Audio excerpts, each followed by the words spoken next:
Welcome back everyone to my Let's Play of Dragon Warrior 3 for the Nintendo Entertainment System. Last episode we had just created our party, and I said that between episodes I was going to level the hero up to level 4. Some of the other characters got a few more levels because they level up faster than the hero. I think the hero levels up the slowest at anyone. The Sage might level up slower, but I'd have to check that out. Not really worried about that right now. But anyway, I wanted to get the hero to level 4 because level 4 is the first level that the hero can learn the heal spell. Unlike previous games, Dragon Warrior 1 and 2, where you've got spells at set levels, in this one, if you read like a frequently asked questions or strategy guide and says, you know, like you'll get this spell at this level, that's the level that you can get the spell at the earliest. So there's no guarantee that Prince Ernie is a good chance he'll get it, but it's no guarantee that he'll get that heal spell at level 4. Now he'll have an increased chance to get it at level 5, but it's kind of annoying that, you know, you can't really plan. But that's okay. They don't have the thing. We got two medical herbs from drops from just fighting enemies around here. And I almost said antidote herb. It would be nice if we would have gotten some antidote herbs, because toward the end of the tower that we're going to, there are some enemies that can poison you, but the good thing is those enemies can also drop antidote herbs. However, the game is kind of cheesy. It seems like if you buy a bunch of antidote herbs, the enemies won't poison you, because the game's like, well, you wasted your money. So if you're like, well, I'm not going to buy any antidote herbs because the likelihood of being poisoned is low, then all of a sudden you'll get poisoned a bunch of times, and the enemy won't drop the antidote herbs that they can drop. So yeah, so after this episode, I went back to town, bought a whole bunch of antidote herbs, which means that probably I'll never get poisoned again, and the enemies will all drop antidote herbs that I don't need. So yeah, the game cheeses you like that. So we got a new enemy here, the horned rabbit. So they can drop antidote, they can drop regular herbs. So a little tougher than the crows and the slimes, but still not too deadly. Toward the top of the tower, we're going to run into some enemies that are much worse. So basically, the enemies right now that we're just fighting, they all just have, you know, they basically just straight attack. So it isn't until you start getting enemies that have skills or spells that you're really going to have to start worrying. One of the enemies at the top of the tower that we're going to does have a skill that's kind of annoying. We got a new spell right there, Ice Bolt. Does a lot more damage than the Blaze. In this game, actually, there are elementals, so the ice is obviously ice, it is cold, Blaze is fire. So, it's like the Blaze spell, and it's a single target spell, only hits one enemy, so. Got some Wayfarer's clothes. They're much stronger clothing that we're going to give to Tennison. As you can see, Tennison doesn't have a lot of hit points. Tennison's vitality is really low, and vitality is the stat that determines your hit point growth. So yeah, we're going to, even though Tennison is in the back row, the very back slot, if she does get targeted, we want her to, you know, have as good defense as possible. So, yeah, I got the rates. 44% characters will enemies will attack the first person in the first slot, 39% the second slot, 15% the third slot, and then 1% the fourth slot. So that's why we're having Tennison way back there in the back, because she'll be less likely to be targeted. And Sadie up front, because Sadie gets pretty much the same type of equipment that Prince Ernie does. And because Sadie doesn't have any magic, she can take advantage of that parry glitch, where Prince Ernie wouldn't be able to, because his parry command would be taken over by the run command. Eventually, everyone's going to be able to cast spells in our party. Sadie, when she changes classes. So we're going to lose whoever's going to be in the front to cast, to use the parry command, but at that point, probably Tennison, because she'll eventually class change into a soldier. Soldiers are, like I said, armored tanks, really. They use, like, basically the best armor, have a lot of vitality, so their hit points grow really high. So, another new enemy here. We had two, actually, the giant anteaters and the frogs here. Once again, kind of vanilla enemies. They don't really have anything special to them. So this is heading now into the actual tower. So like I said, there's 3 ways to get into the tower, but we only took the one way. We'll explore all the ways eventually, but the other 2 ways are basically we don't want to really go those ways until, or we can't go those ways until we get the thief key. We could go the way there's a forest clearing, and that comes into that green space from the north, but there's a door there that has a treasure behind it, a thief key door, so we'll just get that one when we actually get the thief key at the top of this tower. So remember the thief said that, you know, hey, I had this key and this old man in the tower stole it.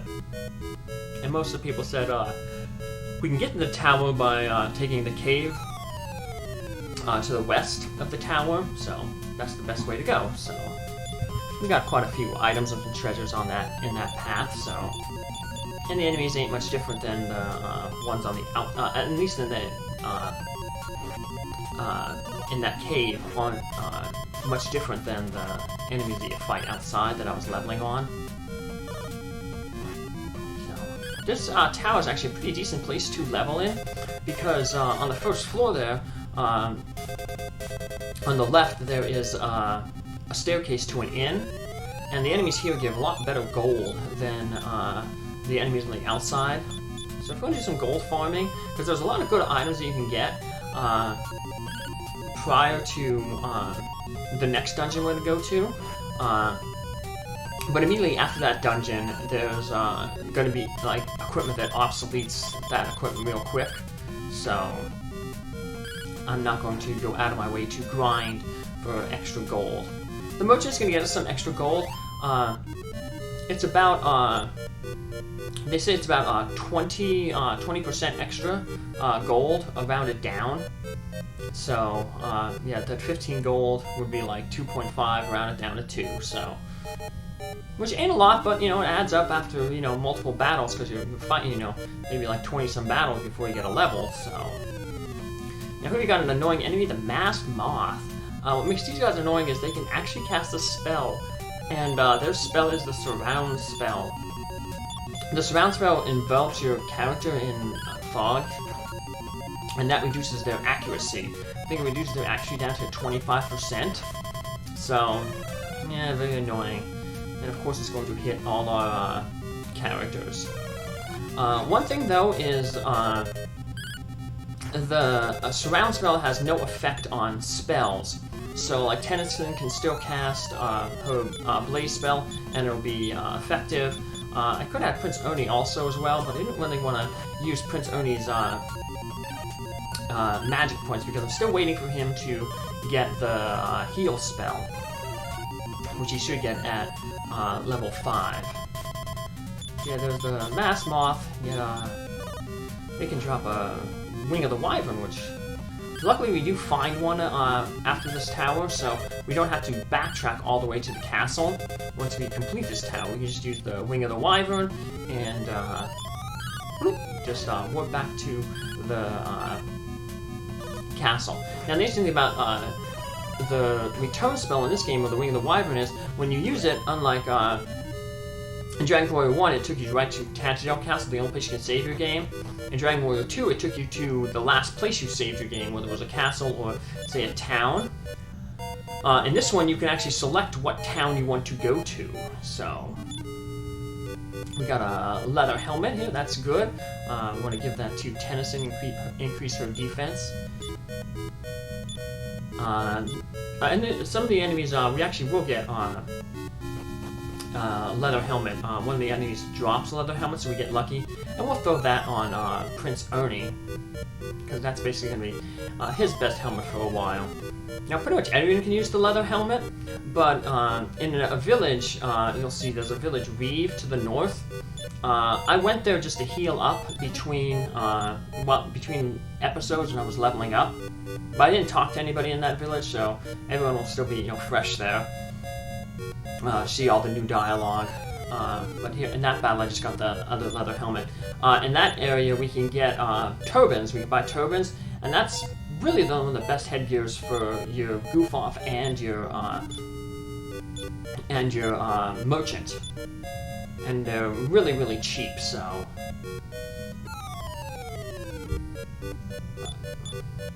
Yep, Prince Ernie, level 5, and getting that heal spell now. So. I'll definitely help out a lot.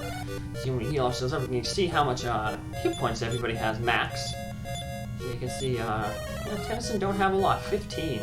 I said she's way in the back, so she's least likely to be targeted, only 1% chance. Now there are some enemies that do have AI that they, will attack like characters in the back despite that normal percentage.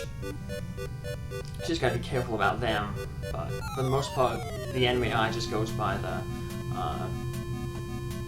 those percentages. So another new enemy here, the Babble. Now these ones are really annoying because they can actually poison you with their physical attacks. These are the ones that if they do poison you, you hope that they drop the antidote herb. Poison is really annoying. Basically, every few steps, I think it's 3 or 4 steps you take, you'll lose a hit point. And you can actually be defeated by the poison spell. You have to get rid of it. It doesn't disappear after battle. So Sadie is going to be poisoned after this battle, and we have no way to get rid of that poison because I didn't bring any antidote herbs with me. So didn't think I would need them because the Babbles are kind of a rare encounter here. They're really popular in the next dungeon, but right here. Kind of a lower encounter rate, but of course, luck is not on my side. So, or Prince Ernie's side, but he does have 3 female ratties there on his side, though. They've been helping him out, so. Yeah, you gotta be careful, like I said, so heal yourself up if you're really close to 0 hit points if you're poisoned, because it's not like some games where like Final Fantasy 1 or 2, where you would step on damage tiles, but it would never reduce you to below 1 health. Or Final Fantasy 5 that Bub just did for the 4-job Fiesta. That one it could take damage tiles from you down to 1, but they wouldn't defeat you. But in this game, yeah, the poison could take you down to 0. And then you become a ghost, and then you have to revive your character at the House of Healing. And revival is based on your character's level. There's a certain amount of gold times their level. And we can't really afford revival right now. So you have to, like I do a little later on, I have to waste an herb to keep Sadie and Prince Ernie alive, because Prince Ernie will get poisoned later. I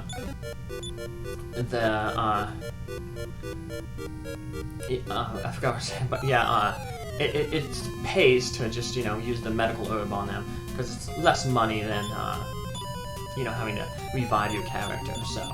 Because medical herbs are cheap, and a lot of enemies do drop them, so. There's another scary enemy, the Magician. He's scary from, I remember Dragon Warrior 1, he was the first one that can use the Harm spell, which was kind of retranslated in the future editions as the Blaze spell, basic fireball spell. There we see Indy taking a break. As Indy levels up, she does like little tricks, and they're annoying tricks because it means that she loses her turn. So like one time we'll say like she'll be taking a nap, or she'll be assessing the situation. That just means you lost your turn. And the higher the level, the more tricks she can learn, which means that the more tricks she learns, the more, the higher the percentage is that she will actually use one of those tricks and not do what you want to do. So, yeah, Indy will be really annoying, but she's going to be amazing later on, because like I said, she'll be able to class change without a special item into the Sage, which is the ultimate magic class. It basically combines, it allows you to learn all the wizard and all the cleric spells, or the pilgrim spells, and basically have the equipment status of the pilgrim. Because the pilgrim can equip much better equipment than the wizard. They still use that old thing where like wizards don't use armor stuff. It interferes with their spell casting abilities. So we want to head up this staircase there, and the thing now. If there's another staircase to the south, but if we went up that staircase, we'd end up the staircase to the south here, and we wouldn't be able to talk with this guy because there's a door in the way. So we just want to heal ourselves up because we're so close to 0 hit points. So you have come, Prince Ernie. I dreamt that I gave you this key, so I give you the thief's key. Do you accept it? No. If we say no, he says, well, hey, my dreams don't always come true. If we say yes, we get the key, and he says, hey, my dreams do come true. And we can talk with him afterwards, and he basically says the same thing. Does the key come in handy? If we say no, well, my dreams don't come true. If we say yes, he says, my dreams do come true often. So, and just like Dragon Warrior 2, there's no guardrails on a lot of these towers. So you can just jump off the side, and that'll take you immediately to the outside of the dungeon. And we can use that Wing of the Wyvern that we picked up. And like I said, they transfer you to any town you can choose where you want to go to. Since I visited Reeve between episodes, Reeve is a destination for me to go, but I'm just going to pretend that I wasn't at Reeve, and I'm just going right back to Alahan because that's where I want to go, because I want to save my game. It's like all the other Dragon Warriors, remember when you, whatchamacallit, when you, want to make sure you save often whenever you do something important, so I'm going to end up buying an Antidote Herb for every single one of my characters, and then I'll also use the Antidote Herb on Sadie and Prince Ernie. So I'm basically spending 60 gold on Antidote Herbs. So now if I wanted to, like I said, I could do some more gold farming to get the equipment in Reeve to really help my characters in the next dungeon, but I'm not going to do that. Another thing you can do is you can just take characters. We can do like what we do with our merchant character, the one that we named Merchant, the male merchant, and just get the other characters that we created, or who are set in Lewis's party, the eatery, and just take their equipment. So we can get like that soldier, the pilgrim, the wizard, get their equipment, take it off of them, and then just sell it. We can also register more characters, register a whole bunch of soldiers, and then take their equipment and sell it. Soldiers are the best character to register because their starting equipment you can sell for the most amount of money. But we're not going to do that because there could be a glitch. If you register more than 7 characters at the eatery, your hero won't be able to use 2 of his spells, the Cure spell and the Return spell, outside of combat, and that really limits the hero, especially the Return spell, because that's like a free Ring of the Wyvern, so you don't want to intentionally hurt the hero that way, so besides we're not going to cheat. We'll cheat a different way to get gold when we gamble. That'll help us in a few episodes. So when we get to the next continent, we'll actually get to a gambling ring, and you can gamble. And we're sort of like in Dragon Warrior 2. The first gambling place we can go to is going to be right by a save point, so we can save our game and go gamble. If we lose, well, we just reset and restart the save, and then that way we can make sure that we never lose. If we win, we save our game, get the money that we made. If we lose, well then, you know, we'll just, just reset and restart so we never lose permanently. So, well, take care. I'll see you in the next episode where we head to Reeve. Take care. Bye.